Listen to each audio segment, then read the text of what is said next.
आज हम शुरू कर रहे हैं क्वेश्चन नंबर 43A, जो एडजस्टमेंट ऑफ कैपिटल का है।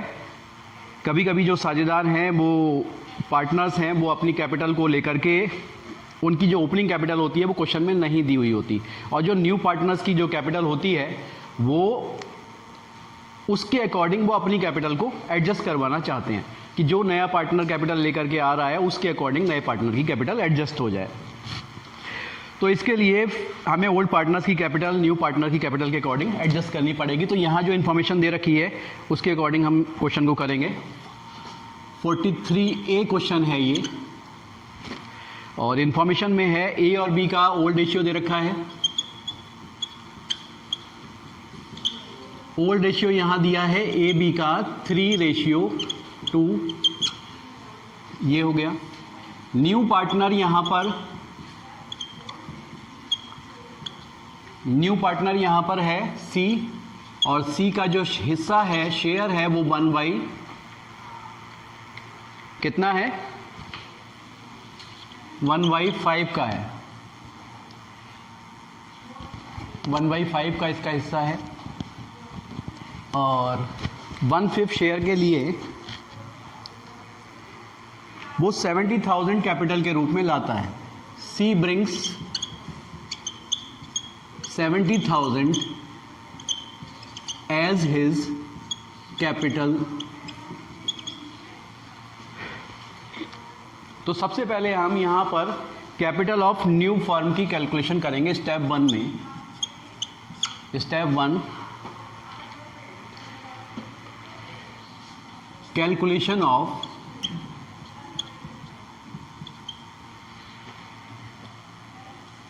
Capital of new firm. ये मैंने आपको बताया भी था पहले कि इसके लिए आप total capital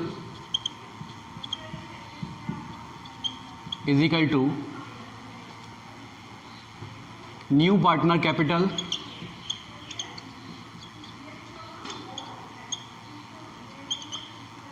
into reciprocal of his share, formula लगा देते हैं।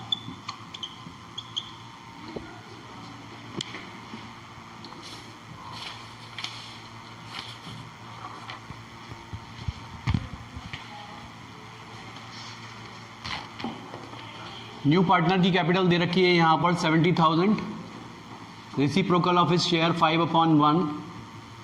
अब हमारे पास टोटल कैपिटल आ जाती है 3,50,000। इसके बाद new capital of all partner हम कैलकुलेट करेंगे सेकेंड स्टेप में। ये स्टेप 1 था। New capital of all partner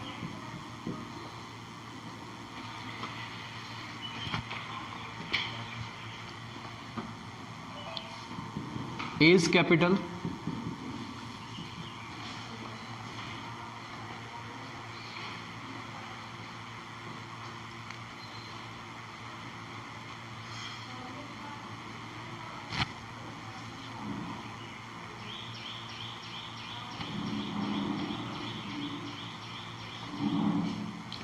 as capital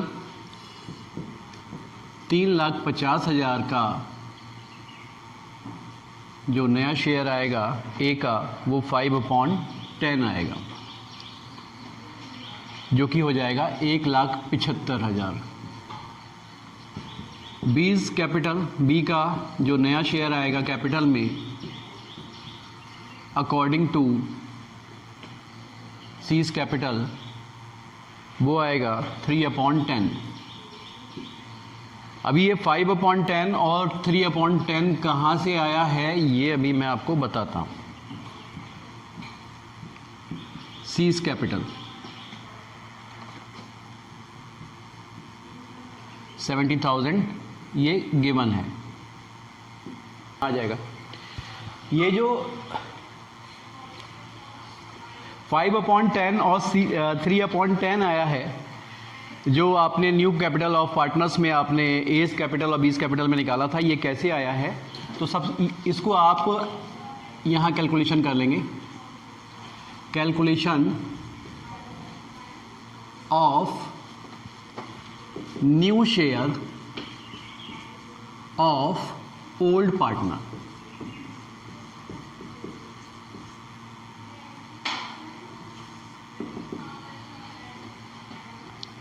late total share no यहाँ क्या दिया था,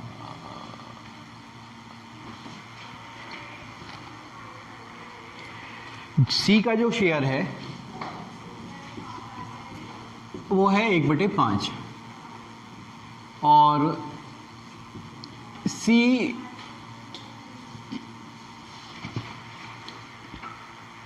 परचेज करता है, ठीक है।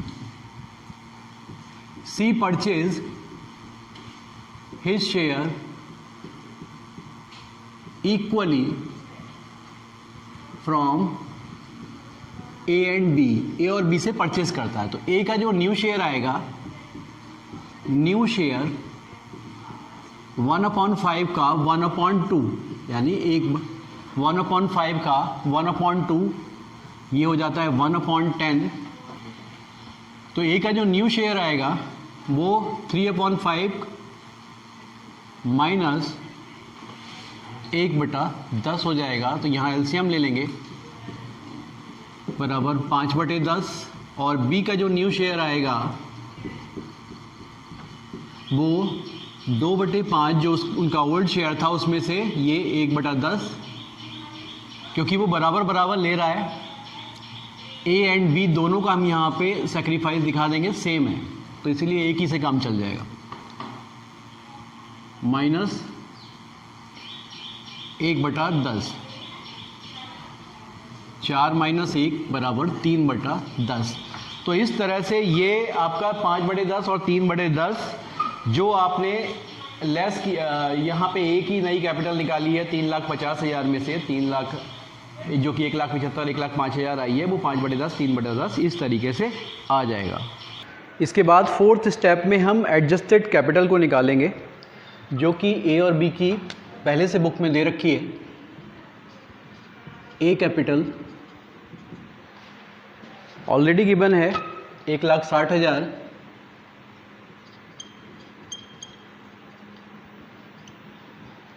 और बीस कैपिटल ये एडजस्टेड कैपिटल है जो बुक में दे रखी है। सारे एडजस्टमेंट के बाद जो कैपिटल आती है वो एडजस्टेड कैपिटल है।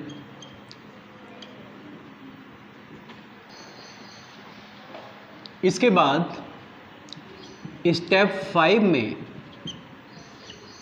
हम सरप्लस और डेफिशिएंसी को निकालेंगे।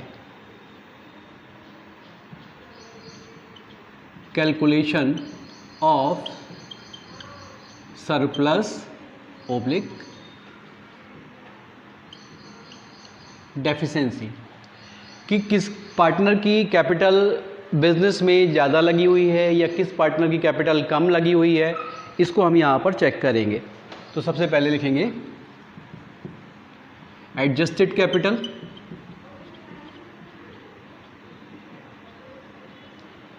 ए और बी दोनों के लिए ले लेंगे। ए की एडजस्टेड कैपिटल बुक में ऑलरेडी दी है 1,60,000 की, और बी की एडजस्टेड कैपिटल 1,20,000 की यहाँ दे रखी है। और जो रिक्वायर्ड कैपिटल हमने निकाली थी 1,75,000 और 1,05,000, उससे हम इसे कंपेयर करेंगे।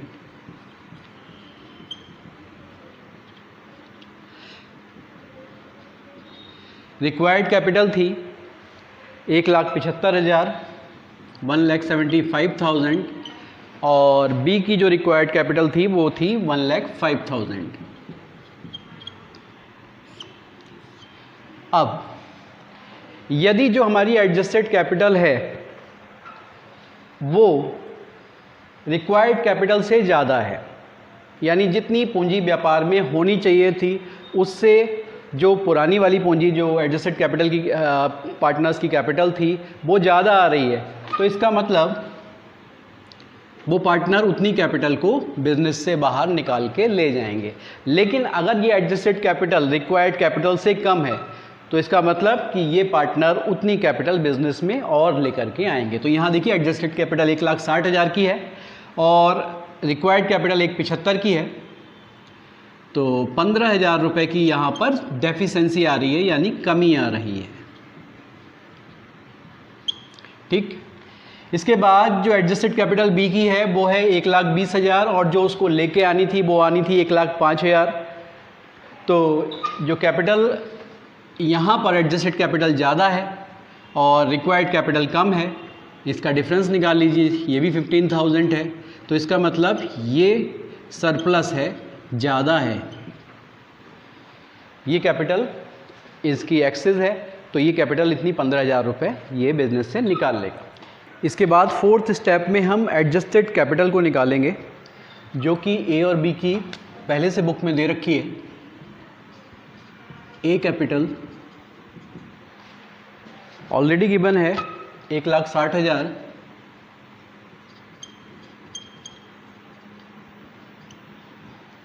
और बीस कैपिटल ये एडजस्टेड कैपिटल है जो बुक में दे रखी है। सारे एडजस्टमेंट के बाद जो कैपिटल आती है वो एडजस्टेड कैपिटल है।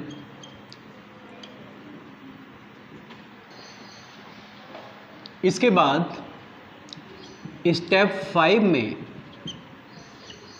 हम सरप्लस और डेफिशिएंसी को निकालेंगे।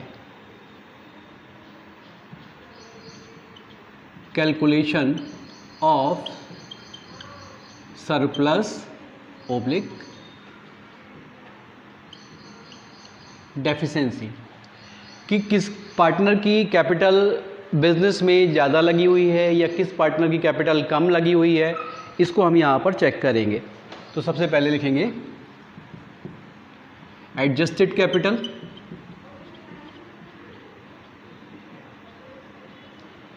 ए और बी दोनों के लिए ले लेंगे। ए की एडजस्टेड कैपिटल बुक में ऑलरेडी दी है 1,60,000 की और बी की एडजस्टेड कैपिटल 1,20,000 की यहाँ दे रखी है। और जो रिक्वायर्ड कैपिटल हमने निकाली थी 1,75,000 और 1,05,000, उससे हम इसे कंपेयर करेंगे।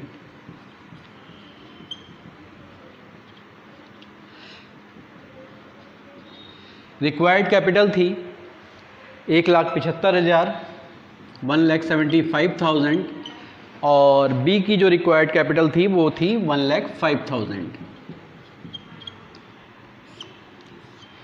अब यदि जो हमारी एडजस्टेड कैपिटल है वो रिक्वायर्ड कैपिटल से ज़्यादा है, यानी जितनी पूंजी व्यापार में होनी चाहिए थी उससे जो पुरानी वाली पूंजी जो एडजस्टेड कैपिटल की पार्टनर्स की कैपिटल थी वो ज़्यादा आ रही है, तो इसका मतलब वो पार्टनर उतनी कैपिटल को बिजनेस से बाहर निकाल के ले जाएंगे। लेकिन अगर ये एडजस्टेड कैपिटल रिक्वायर्ड कैपिटल से कम है तो इसका मतलब कि ये पार्टनर उतनी कैपिटल बिजनेस में और लेकर के आएंगे। तो यहाँ देखिए एडजस्टेड कैपिटल 1,60,000 की है और रिक्वायर्ड कैपिटल 1,75 की है, तो 15,000 रुपये की यहाँ पर डेफिशिएंसी आ रही है, यानी कमी आ रही है। ठीक, इसके बाद जो एडजस्टेड कैपिटल बी की है वो है 1,20,000 और जो उसको लेके आनी थी वो आनी थी 1,05,000। तो जो कैपिटल यहाँ पर एडजस्टेड कैपिटल ज़्यादा है और रिक्वायर्ड कैपिटल कम है, इसका डिफरेंस निकाल लीजिए, ये भी 15,000 है। तो इसका मतलब ये सरप्लस है, ज़्यादा है। इसके बाद जर्नल एंट्री हम पोस्ट करेंगे।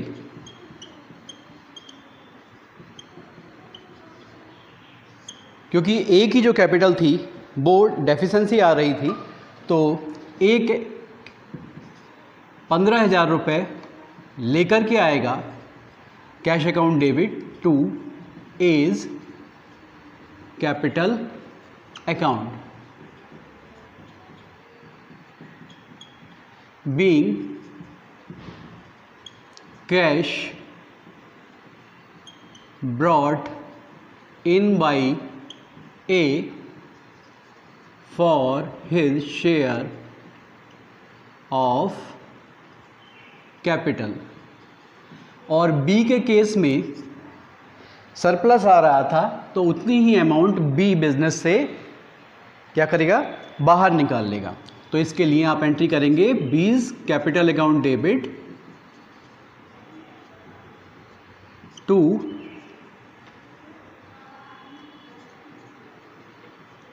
Cash account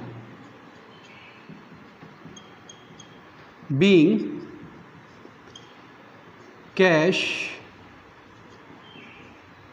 withdrawn by B being excess cash कर दीजिए इसे, being excess cash withdrawn by B। तो इस तरह से हमारी ये एंट्री पोस्ट हो जाती हैं और ये क्वेश्चन भी कंप्लीट हो जाता है। ये जो क्वेश्चन है ये SBPD की बुक से है, 43A नंबर का क्वेश्चन है। SBPD की बुक उत्तराखंड बोर्ड में चल रही है क्योंकि मैं दोनों किताबों से पढ़ा रहा हूँ, CBSE में डॉक्टर SC शर्मा और SBPD में SBPD की जो दूसरी बुक है जो उत्तराखंड बोर्ड में चल रही है। तो जो भी स्टूडेंट SBPD की बुक से पढ़ रहे हो वो ये क्वेश्चन देख सकते हैं। तो फिर मिलेंगे एक नए वीडियो के साथ।